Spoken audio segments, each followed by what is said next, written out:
Hello friends, कैसे हैं आप सभी का स्वागत है स्टडी मोशन के यूट्यूब चैनल पर। अगर आप क्लास 12 के स्टूडेंट हैं तो आपके लिए वीडियो 5 अंक दिलाने वाली है, इसलिए वीडियो को अंत तक जरूर देखिएगा और चैनल पर नए तो चैनल को सब्सक्राइब करके ज़रूर सपोर्ट कीजिएगा, क्योंकि आज के इस वीडियो में हम बोर्ड एग्जाम का सबसे चुनिंदा प्रश्न जो कि हर साल हर सेट में पूछा जाता है, गॉस की प्रमेय जानेंगे कैसे लिखते हैं और कैसे इस चीज़ को अच्छे तरीके से याद करते हैं। आपको रटना नहीं है। बहुत सारे बच्चे ऐसे होते हैं जो रटना प्रारंभ कर देते हैं, तो आपको बिल्कुल भी नहीं रटना है। आपको अच्छे तरीके से बस समझ लेना है एक बार, इसके बाद आप बोर्ड एग्जाम में अच्छे तरीके से लिख देंगे। देखिए, प्रश्न आपसे पूछेगा कि गॉस की प्रमेय लिखिए, सिद्ध कीजिए कि फाई बराबर क्यू बटा के एप्सिलॉन 0।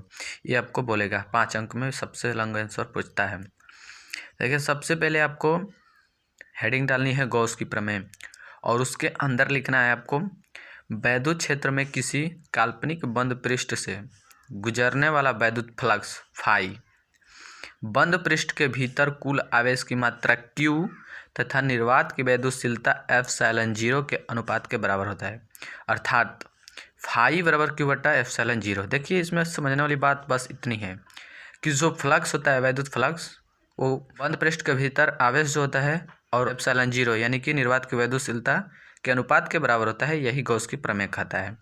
इतना आपको लिख देना है गॉस की प्रमेय में और इसी चीज़ को आपको सिद्ध करना है। तो इसके लिए हम लिखेंगे सबसे पहले उत्पत्ति में आपको ये चीज़ें देखिए कैसे लिखना है। आपको रटना नहीं है, बार बार बोल रहे हैं कि आपको रटना नहीं है, आपको समझना है। तो इसके लिए सबसे पहले हम देखिए, उत्पत्ति के लिए सबसे पहले हम एक डायग्राम बनाएंगे। ये डायग्राम आपको आना चाहिए गॉस की प्रमेय को सिद्ध करने के लिए। जब आप ये डायग्राम बना लेंगे तो बस सब कुछ इसी पर आधारित है, आपको रटना नहीं है। देखिए, सबसे पहले ऐसा एक डायग्राम बना लेंगे और इसी पर आधारित सभी चीज़ें हैं। देखिए, उत्पत्ति में लिखना है, माना कि किसी r त्रिज्या वाले गोले के केंद्र पर, ये देख सकते हैं ये गोला है, इसकी त्रिज्या r है और इसके केंद्र पर एक बिंदु आवेश धन Q स्थित है। देख सकते हैं यहाँ पर ये r त्रिज्या गोला है जिसके केंद्र पर धन Q आवेश स्थित है तथा गोले के पृष्ठ पर एक अल्प क्षेत्रफल डेल्टा वेक्टर a है। ये पृष्ठ है, इसके अल्प क्षेत्रफल, ये अल्प क्षेत्र, इस पर डेल्टा वेक्टर a है। जब आप फिगर बना लेंगे तो आपको इसी पर लिखना है। इतना क्लियर हो गया। फिर लिखेंगे आगे बिंदु आवेश धन Q के कारण, इस Q आवेश के कारण डेल्टा वेक्टर a के प्रत्येक बिंदु पर वैद्युत क्षेत्र की तीव्रता, कोई आवेश होता है और कोई अल्प क्षेत्र होता है तो उस पर वैद्युत क्षेत्र की तीव्रता लगता है तो कितना होता है, E बराबर 1/4 पाई एप्सिलॉन 0 सूत्र होता है, गुणे Q, ये आवेश होता है Q बटा के r²। इसको समीकरण नंबर 1 मान लेंगे। आपको सेम टू सेम ऐसे ही लिखना है। आगे आपको लिखना है, आगे लिखेंगे अतः इस अल्प क्षेत्रफल डेल्टा वेक्टर ए से बाहर निकलने वाला वैद्युत फ्लक्स डेल्टा फाई ई बराबर E dot delta vector A. इसको समीकरण नंबर 2 मानेंगे। अब समीकरण 1 तथा समीकरण 2 से समीकरण 1 और 2 की तुलना करेंगे।